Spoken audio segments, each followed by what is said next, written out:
Ne-am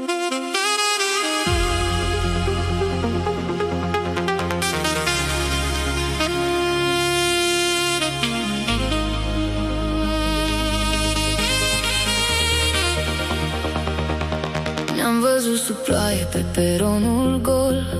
Tu mi-ai spus încet că nu-i voie deloc. În palma ta fierbinte tremura orașul și eu ți-am zis pe nume ca să rup zăcazul. Dar ușile se închid când ne apropiem și toți ne știu povestea chiar dacă tăcem.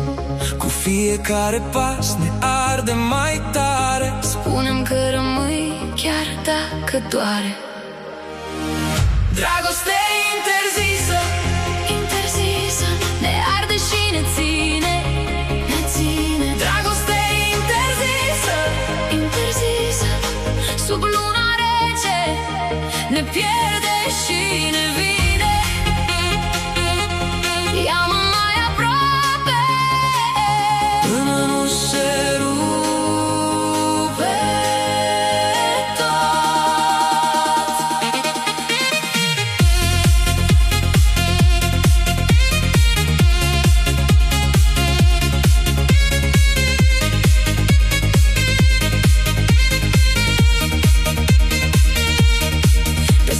ta, lumina cade greu. Mă ascund în geamuri, dar tot vin mereu. Îți por parfumul ca pe un semn de război. Dacă ne prind mâine, ne fac praf pe noi. Dar inima nu știe de reguli și zid. Când te strig în gând, totul pare mai rigid. Dacă-i păcat, atunci să fie al nostru. Până la sfârșit, până la postul nostru. Dragoste interzisă, interzisă, ne arde și ne ține, ne ține. Dragoste interzisă, interzisă, sub luna rece ne pierde și ne vine.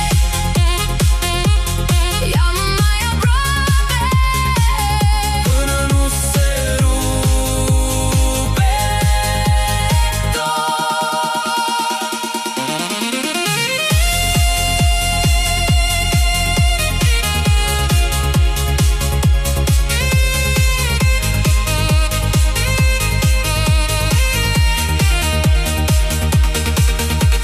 Spune-mi că nu vezi cum se strânge noaptea.